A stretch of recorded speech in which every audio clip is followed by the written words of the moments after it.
அன்புடன் வாழ்த்துகிறேன், வரவேற்கிறேன். மெய்யாகவே இந்த ஸ்தலத்தில் மாண்டம் வாசம் செய்கிறார். தாவீதிலே வந்து பணிந்து கொள்கிற உங்கள் வாழ்விலே நன்மைகளை ஆசீர்வாதங்களை நிறைவாக அருளி செய்வாராக. இந்த நாளின் தியானத்துக்காக தெரிந்து கொள்ளப்பட்ட திருமுறை வாக்கியம் அப்போஸ்தலர் கொரிந்தியர் முதலாம் நிருபம் 3ஆம் அதிகாரம் 17ஆம் வசனம்.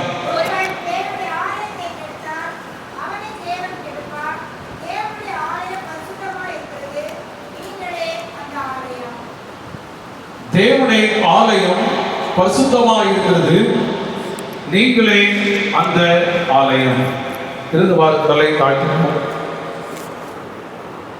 எங்கள் கண்மலையும் மேற்பெருமாய் கர்த்தாவே, வாயின் வார்த்தைகளும் எங்கள் இதயத்தின் தியானங்களும் திவ்ய சமூகத்தில் எப்பொழுதும் பிரதியாக இருப்பதாக. ஆமென். கிறிஸ்துவின் பிரியமானவர்களே, நம்முடைய முற்பிதாக்களாகிய ஆபிரகாம், ஈசாக், யாக்கோபு என்று சொல்ல அழைக்கப்படுகிற நம்முடைய முற்பிதாக்கள் ஆண்டவரை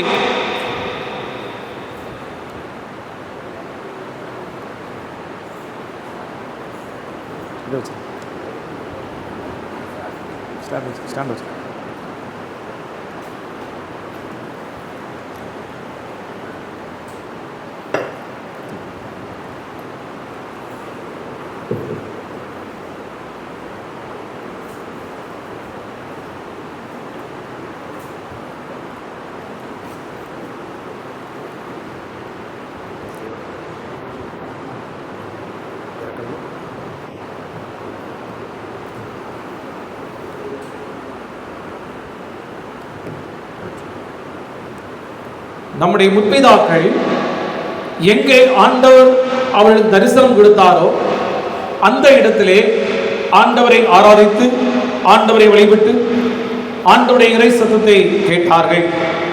ஆனால் இந்த ஆலயம் கட்டி ஆண்டவரை ஆராதிக்கின்ற முறைமை என்று சொல்லும் பொழுது அது சாலமோனுடைய காலத்திலே உருவானது. சர்ச் சென்டர் தியாலஜி என்று சொல்வார்கள். ஆலயத்தை மையமாக கொண்ட இறையியல். இந்த ஆலயத்தை மையமாக கொண்டு ஆராதிக்கின்ற அந்த முறைமையை சாலமோன் தேவனுடைய ஆலயத்தை கட்டினம் என்பதாக அங்கே இருந்து அந்த ஆராதனை செய்கின்ற முறைமைகள் துவங்குகின்றன. ஆனால் இங்கே புதிய பாட்டிலே நாம் பார்க்கும் பொழுது பரிசுத்த பவுலடிகளார் சொல்கிறார், தேவனுடைய ஆலயம் பிரசுத்தமாக இருக்கிறது, நீங்களே அந்த ஆலயம்.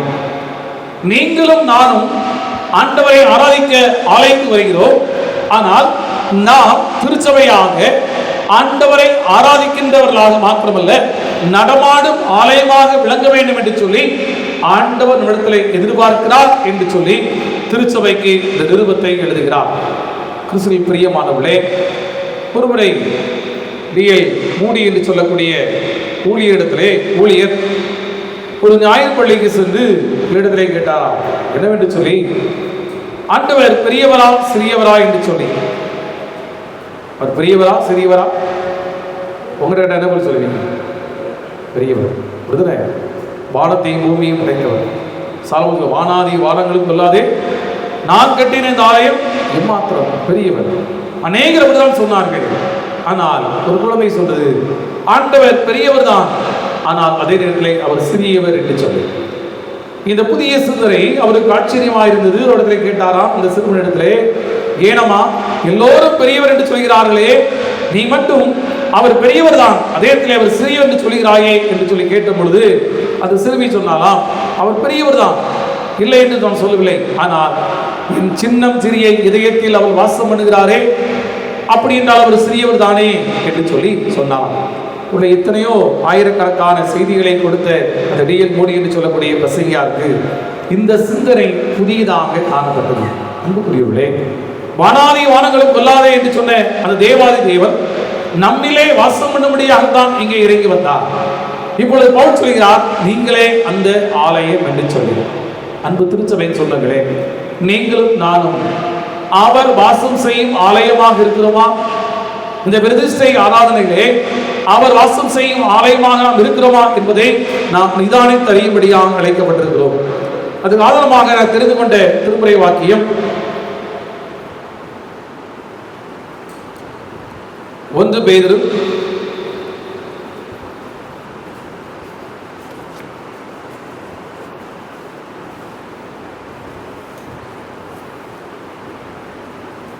2ஆம் அதிகாரம் 9ஆம் வசனம்.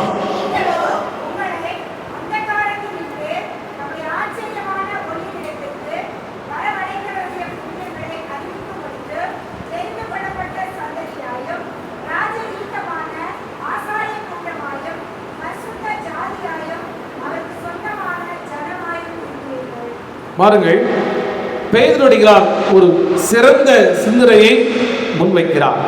என்ன சிந்தனை என்று சொன்னால், சொல்லுகிறார், நீங்களோ உங்களை அந்த காலத்திலிருந்து தன்னுடைய ஆச்சரியமான ஒளியிடத்திற்கு வரவழைத்தவருடைய புண்ணியங்களை அறிவிக்கும்படிக்கு. ஒரு நாட்களிலே நாம் முன்னோர்கள் இருளில் வாழ்ந்தார்கள். கிறிஸ்துவாகிய ஒளியை அவர்கள் கண்டுகொள்ளவில்லை. ஆனால் ஆண்டவர் தம்முடைய ஊழியர் மூலமாக கிறிஸ்துவை அறிந்து கொள்ளவும் அந்த ஒளி அவளை பிரகாசிக்கும்படியாக செய்தார். அப்படி என்று சொன்னால், இன்று ஆண்டவருடைய ஒளியை பெற்றுக்கொண்டவர்களாக வெளிச்சத்தின் பிள்ளைகளாக நாம் வாழ்ந்து கொண்டிருக்கிறோம். அவர் நம்மை வாசம் பண்ணி கொண்டிருக்கிறார். அப்படிப்பட்ட திருச்சபையாகி நாம் அவருடைய ஆலயமாக விளங்க வேண்டும் என்று சொன்னால், கிறிஸ்துவை அறிவிக்கின்ற திருச்சபை அவருடைய ஆலயமாக விளங்கும். கிறிஸ்துவை அறிவிக்கின்ற திருச்சபை தான் இங்கே சொல்கிறார். அவருடைய புண்ணியங்களை அறிவிக்கும்படிக்கு, அவரை ருசி பார்த்த நாம், அவரை அறிந்து கொண்ட நாம், அவர் மூலமாக ஆசீர்வாதங்களை சுதந்திரித்துக் கொள்ளுகிற நாம் அவரை அறிவிக்கும்படியாக தெரிந்து கொள்ளப்பட்டிருக்கிறோம். அன்புக்குரியவர்களே, அப்போ நீங்களும் நானும் அவருடைய ஆலயமாக இருக்கிறோம் என்று சொன்னால், நாம் அவரை அறிவிக்கின்றவர்களாக இருக்கிறோமா? திருச்சபையிலே வருடத்துக்கு ஒரு முறை சுவிசேஷம் ஒளியும் செல்வோம். எல்லோரும் செல்வது உண்டு. இந்த வருடத்துக்கு ஒரு முறை ஆண்டவரை அறிவிக்கின்ற அந்த சுவிசேஷ பண்டிகையை கொண்டாடி விடுவது நிமித்தமாக நம்முடைய அனைத்து கடமைகளும் நிறைவேற்றிவிட்டது என்று சொல்லக்கூடிய சிந்தை உடைய திருச்சபையாகத்தான் இது திருச்சபை இன்றைய நாட்களிலே வாழ்ந்து கொண்டிருக்கிறது. ஆண்டவர் ஒவ்வொரு நாளும் அவருடைய புண்ணியங்களை அறிவிக்கும்படியாக தெரிந்தெடுத்திருக்கிறார். ஆண்டவன் வாழ்வில் செய்த நன்மைகள், ஆண்டவரின் வாழ்வில் இடைப்பட்ட காரியங்களை நாம் மற்றவர்களுக்கு அறிவிக்கும்படியாகத்தான் ஆண்டவர் நம்மை தேர்ந்தெடுத்திருக்கிறார். அப்படி என்று சொன்னால், ஆலய பிரதிஷ்டை மற்றும் அசர பண்டிகையை கொண்டாடி கொண்டு அன்பு திருச்சபையின் சொந்தங்களே, நாம் அவருடைய ஆலயமாக இருக்கிறோம் என்று சொன்னால் அவரை அறிவிக்கின்றவர்களாக நாம் காணப்பட அழைக்கப்பட்டிருக்கிறோம். இரண்டாவதாக இங்கே பவுலடிகளார் சொல்கிற காரியம் என்று சொன்னால், ராஜரீக ஆசாரிய கூட்டமாயும். ஆசாரிய கூட்டம் அப்படி என்றால் கிறிஸ்துவுக்காக அர்ப்பணை செய்கின்ற திருச்சபை அவருடைய ஆலயமாக எண்ணப்படும்.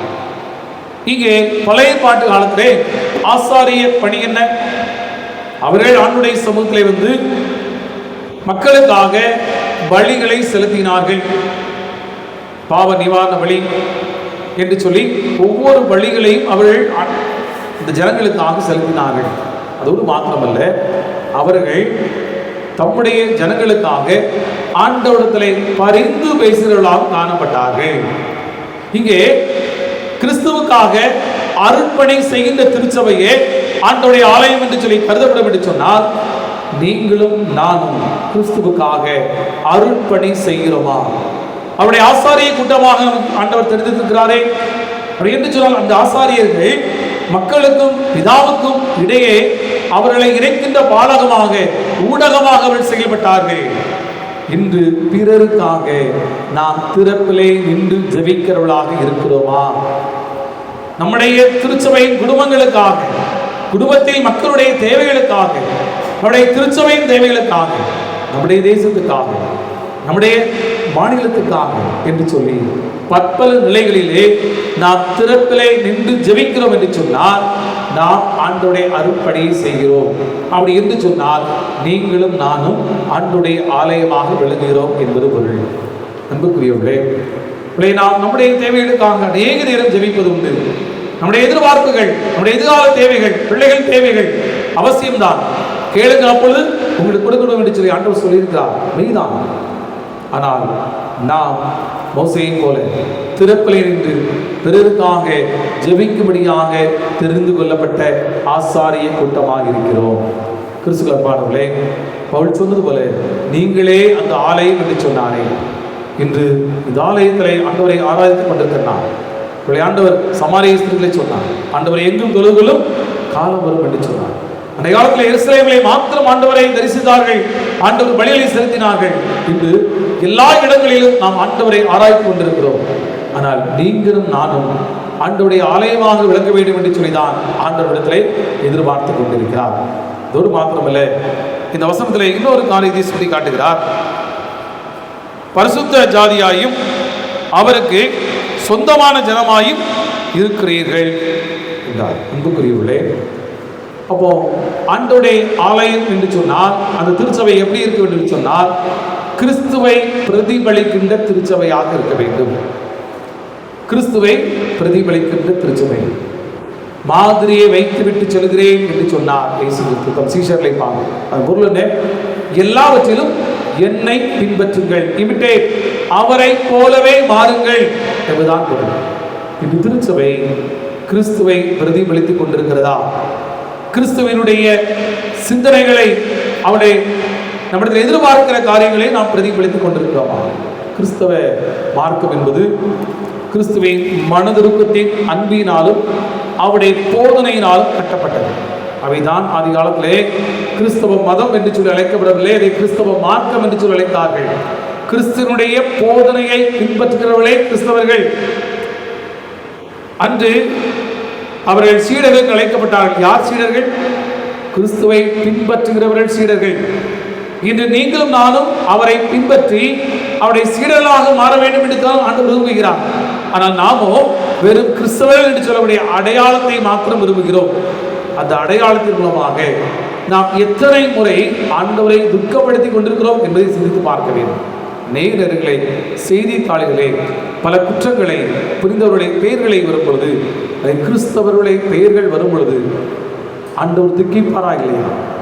என்னுடைய நாமத்தை தரித்துக் கொண்டு கிறிஸ்தவர் என்று சொல்லி அங்கீகாரத்தை பெற்றுக்கொண்டு கிறிஸ்துவை உடையவன் கிறிஸ்துவை போல வாழ வேண்டுமே.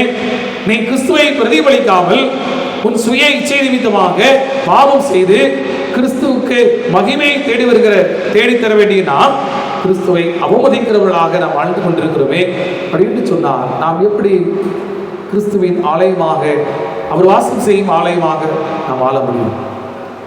நம்முடைய வாழ்விலே நம்மை சுற்றி இருப்பவர்கள், நம் குடும்பத்தான், நம்முடைய கிராமம், நம்முடைய உறவுகள் நம்மை குறித்து சாட்சி பகிர்கின்ற வாழ்க்கையை நாம் வாழ்வதுதான், அவருடைய குணாதிசயங்களை நாம் பிரதிபலிப்பதுதான் நாம் அவருடைய ஆலயமாக இருக்கிறோம் என்பதற்கான பொருள்படும்.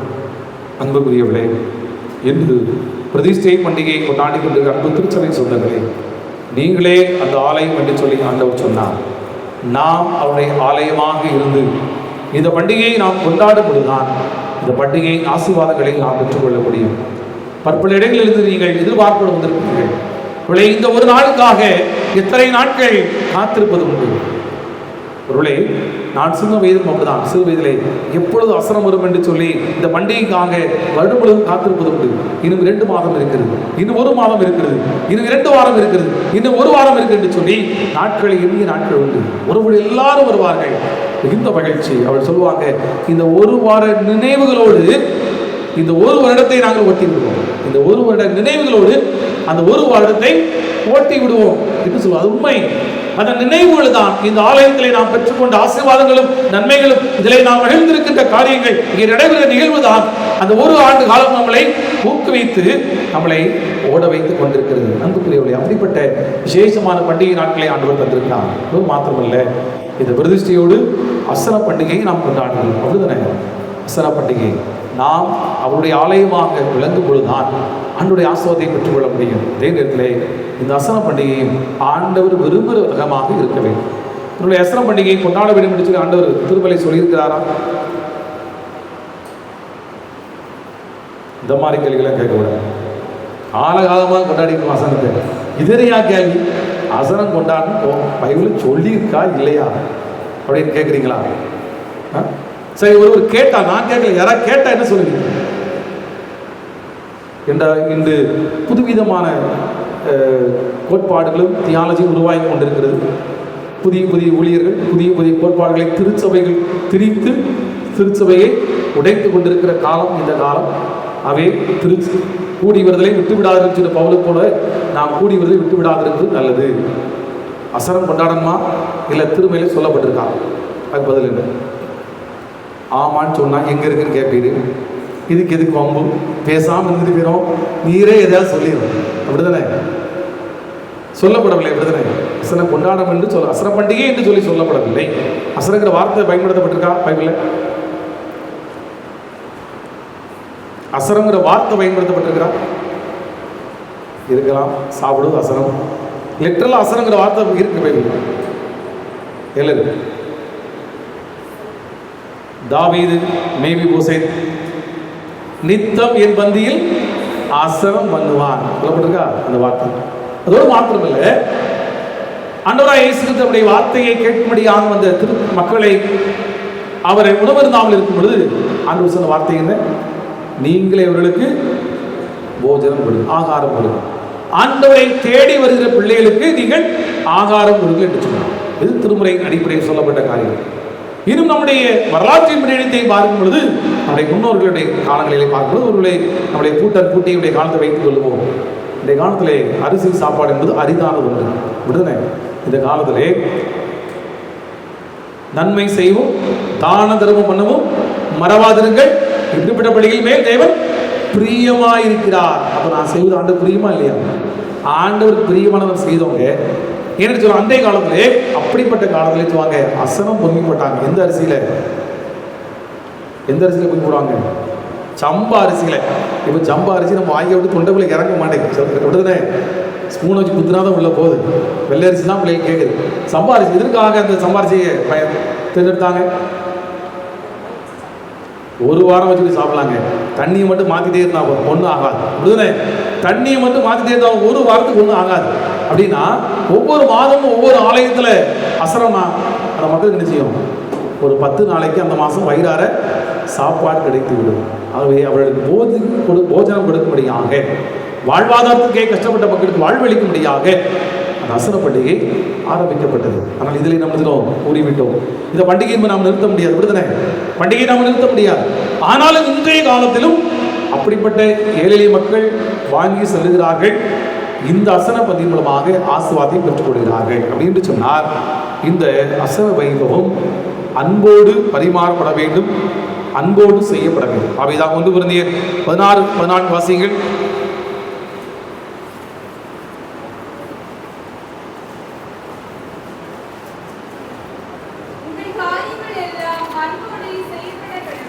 போதும், உங்கள் காரியங்கள் எல்லாம் அன்போடு செய்யப்பட கடவுது. அசன பந்தி, அசன விருந்தினரும் அன்போடு பரிமாற வேண்டும், அன்போடு பரிமாற வேண்டும். நிறைய இடங்கள்ல அசனம் முடிஞ்சோடனே பம்பு வந்துருது. செய்தித்தாளில் சண்டை போட்டாங்க, மண்டையை உடைச்சாங்கன்னு சொல்லி வந்துருது. அன்போடு பரிமாறப்பட வேண்டும். பொதுவாக பழைய ஐயமாரெலாம் நான் சீனியர்மான்னு சொல்லுவாங்க, வார்த்தைகளை அசன பந்தியை பயன்படுத்தும் பொழுது சரியாக பிரயோகிக்க ஒரு வார்த்தை வித்தியாசமாக நாம் சொல்லிட்டோம்னா அது பெரிய பிரச்சனைகளை விளைவுகளை கொண்டு வரும். பலதரப்பட்ட மக்கள் வருவாங்க, பல இன மக்கள், பல சமய மக்கள் வருகிறார்கள், ஒன்று கூடி வருகிறார்கள். அந்த இடத்துல என்ன செய்யணும்? நாம் அன்போடு பரிமாறப்பட வேண்டும். அவர்கள் ஏன் உயர்ந்தவளோ தாழ்ந்தவளோ, அவள் கஷ்டமானவளோ வசதியானவளோ என்று பாகுபாடு இல்லாமல் அவளை நாம் எல்லோரையும் பொதுவாக நினைத்து நம்முடைய உணவோடு சேர்ந்து அங்கே அன்பு பகிரப்பட வேண்டும். அதுதான் அசன விருந்து. அதோடு மாத்திரமல்ல, இந்த விருந்து நம்மை ஐக்கியத்துக்குள் ஆக்கப்படுகிறது. அப்போ ஐக்கிய உறுதிப்பாட்டோடு இந்த விருந்து பரிமாறப்பட வேண்டும். சங்கீதம் 133 சங்கீதம் சொல்கிறார், இதோ சகோதரர் ஒருமித்து வாசப்படுவது எது நன்மையும் எத்தனை இன்பமானது. ஐக்கியத்தை ஏற்படுத்த வேண்டும். குடும்பங்களுக்கு இடையே, திருச்சபைக்கு இடையே, நம்முடைய கிராமத்தில் எல்லோரும் ஐக்கியப்படுவதற்காக ஏற்படுத்த விருதுதான் இந்த விருது. அப்போ பகைமை மறந்து ஒருவேளை நமக்கு இருக்கிற மனக்கசப்புகள், முரண்பாடுகள் எல்லாவற்றையும் கலைந்து விட்டு நாம் சகோதரர்களாக ஒன்றிணையும்படியாக, சமத்துவத்தை நிலைநாட்டும்படியாக கொடுக்கிற விருதுதான் இந்த விருந்து. சகோதர சிநேகம் நிலைத்திருக்க கடவுது. அவைதான் அந்த காலத்தில் நினைச்சுவாங்க, இன்னைக்கு சேர் போட்டு நம்ம பந்தி பார்ப்போம். அந்த காலத்தில் நினைச்சுவாங்க கீழே தரையில் உட்காந்துருக்குதுன்னு, தரையில் உட்கார்ந்தா பந்தி கிடக்கும். அப்போலாம் இந்த மாதிரி கிரவுண்டு நிறைய ஊரில் கிடையாது. எதில் பந்தி வைப்பாங்க? கோயில் தெரு பந்தி வைக்கிற இடமே கோயில். இங்கேருந்து கீழே வரைக்கும் 1/2 கிலோமீட்டர்னாலும் லைனாக நினைச்சிடும் உட்காந்துருக்க வேண்டியதான். பணக்காரன், ஏழை, கோடீஸ்வரன், பிச்சைக்காரன் சொல்லி வித்தியாசம் இல்லாமல் ஒருவருக்கு ஒரு அருகில் இருந்து நினைச்சுவாங்க, பந்தியை வந்து நினைச்சுவாங்க, சாப்பிடுவாங்க. எதற்காக? நாங்கள் கிறிஸ்துவோடு ஐக்கியப்பட்டிருக்கிறோம். ஐக்கியப்பட்ட நாங்கள் ஒருவரோடு நாங்கள் ஐக்கியமாக இருக்கிறோம். ஐக்கியத்தை வெளிப்படுத்துகின்ற பண்டிகை, ஐக்கியத்தை வெளிப்படுத்துகின்ற பண்டிகை ஒரு கிறிஸ்தவனுடைய உறவு. நாட் ஓன்லி வெற்றிகள் பட் ஆல்சோ ஹரிசாண்டல் என்று சொல்வார். கடவுளுக்கு நமக்கும் உள்ள உறவு சரியாக இருந்தால் ஒரு கிறிஸ்தவன் என்று சொல்லி அழைத்து விட முடியாது. கடவுளுக்கு நமக்கும் உள்ள உறவு சரியாக வேண்டும். அதே கூட சக மனிதோட உறவும் சரியாக வேண்டும். கிறிஸ்டியன் ரிலேஷன்ஷிப் நாட் ஓன்லி வெற்றிகள் பட் ஆல்சோ ஹரிசாண்டல் இருக்க வேண்டும். அந்த ஐக்கியத்தை ஏற்படுத்தும் தான் இந்த பண்டிகை. ஒரு மாற்றம் இல்லை. இந்த பண்டிகை பக்தியோடு பரிமாறப்பட வேண்டும். பக்தியோடு செய்யப்படக்கூடாது, பயபக்தியோடு செய்யப்பட வேண்டும். இது ஆண்டவருடைய காரியம். 2 பேதுரு 1:7 சொல்கிறார், தேவ பக்தியோடைய சகோதர சிநேகத்தோடைய அன்பையும் கூட்டி வழங்குங்கள் என்று சொல்கிறார் பேதுருகிறார். அப்போ தேவ பக்தியோடு அன்போடு பரிமாறப்பட வேண்டும். இப்படி செய்தால் நம்முடைய அசனம் நமக்கு ஆசீர்வாதமாக இருக்கும். இன்னைக்கு நிறைய இருக்கிறாங்க இந்த அசர விருந்தை ஒரு பொறுத்தனையோடு சாப்பிட உண்டு. சிலர் இருக்கிறாங்க, எங்கே போனாலும் சரி, வெளியூர் போயிட்டு இருப்பாங்க, ஏதாவது ஊருக்கு போயிட்டு இருப்பாங்க, பக்கத்தில் ஏதோ ஒரு ஊரில் அசரம் நடக்கு, நான் போகிற வழியை டக்கு பைக்கு திருப்பிடுவான். ஏன்னா அதில் ஒரு 2 வாங்கி சாப்பிட்டுட்டு போனால் எனக்கு ஆசீர்வாதையா அப்படின்னு சொல்லுவாங்க. அது உண்மை. அந்த காலத்தில் நான் சிறு வயதில் பார்த்துருக்கிறேன். பெரிய பெரிய கோடீஸ்வரராக இருக்கிறாங்க. கையில் இங்கேருந்து இங்கே வரைக்கும் வளையல் இருக்கும், இங்கேருந்து இங்கே வரைக்கும் வளையல் இருக்கும். ஆனால் அந்த பந்தியிலே இலை எடுத்து கொண்டிருப்பாங்க. எதற்காக? இது எனக்கு ஆசீர்வாதம், நான் ஆண்டவருக்காக இந்த பணியை செய்கிறேன், இது எனக்கு ஆசீர்வாதம் என்று அர்ப்பணிப்போடு அவள் செய்தார். அன்புக்குரியவரே, அன்போடு பரிமாறப்படுவதும் ஐக்கியத்தோடு பரிமாறப்பட வேண்டும், பயபக்தியோடு பரிமாறப்பட வேண்டும். அப்படி செய்தால் ஆண்டவர் நம்மை இந்த பண்டிகை நாட்களை நமக்கு ஆசீர்வாதமாக மாற்றி தருவார். ஆகவே அசன பண்டிகையிலே அனைவரும் உங்களை ஈடுபடுத்திக் கொள்ளுங்கள். நான் சின்ன பையனாக இருக்கும்போது அசன பண்டிகை பரிமாறப்போம். அப்போ சின்ன பையங்களுக்கு பரிமாற வேலை இல்லை, அதை பொருட்களை சப்ளை பண்ணுற வேலை தான். சாப்பாடை குழம்பு எடுத்துகிட்டு போகணும், சாப்பாடை ஓலைப்படியில் தூக்கிட்டு போகணும், குழம்பை எல்லாம் எடுத்துகிட்டு போகணும். வாளியா? அன்னைக்கு வாளி கிடையாது, மண்பானை. பானையை தூக்கி இடுப்பில் தோலை வச்சுட்டு தூக்கிட்டு போகணும். இங்கேருந்து 1/2 கிலோமீட்டர் தூரம் தெருவில் போகணும். அந்த லாஸ்ட்லேருந்து பரிமாறப்படும். ஏன்னா முதல்ல இருந்து ஆரம்பித்தா லாஸ்ட்டில் டயர்ட் ஆகிடும். அப்படிதானே, யாரும் பந்தி வைக்க மாட்டாங்க. அங்கேருந்து ஆரம்பிப்போம். அங்கேருந்து ஆரம்பித்து கோயில் பக்கத்தில் ஒரு பந்தி, அந்த லாஸ்ட் வரைக்கும் போகணும். பானையை தூக்கிட்டு வேகமாக போவோம். ஏத்தாப்பில் வேகமாக ஓடிடுவான். திடீர்னு 2 வண்டி கிளாஷ் ஆகிடும். 2 பேரும் மோதி இருந்துடும். பானை டமால்னு உடஞ்சிரும். சாம்பார் குழியும், என்ன குழியை? சாம்பார் அப்படியே குளிச்சிருவோம். இருந்தாலும் ட்ரெஸ்ஸில் மாத்திரதில்லை, அப்படி ஓடு. சுட சுட சாம்பார் மேலே ஊற்றினாலும் எடுத்துகிட்டு ஓடிக்கொண்டு தான் இருப்போம் பந்தி முடியவில்லை. எதற்காக? இந்த பந்திகளை நான் பங்குவது எனக்கு ஆசீர்வாதம். அன்புக்குரியவர்களே, நீங்கள் அவருடைய ஆலயமாக விளங்க வேண்டும் என்று சொன்னால் நீங்கள் அறிவிக்கின்ற திருச்சபையாக இருங்கள். வெறும் மாத்திரமல்ல, உங்களை கிறிஸ்துவின் அருட்பணியை செய்கிற திருச்சபையாக நீங்கள் விளங்குங்கள். இதோடு மாத்திரமல்ல, அவரை பிரதிபலிக்கின்ற திருச்சபையாக விளங்குங்கள். அப்பொழுது அவருடைய ஆலயமாக இருப்பீர்கள். இந்த ஆண்டுடைய ஆலயத்தில் அசனத்தை கொண்டாடுகிற நீங்கள் இந்த அசன விருந்தை அன்போடு நீங்கள் பரிமாறுங்கள், ஐக்கியத்தோடு பரிமாறுங்கள், பயபக்தியோடு பரிமாறுங்கள். நிச்சயமாக இந்த பண்டிகை நாட்கள் உங்கள் ஆஸ்வாத நாட்களாக இருக்க இறைவன் இயேசு கிறிஸ்து கிருபை பாராட்டுவாராக. ஆமென்.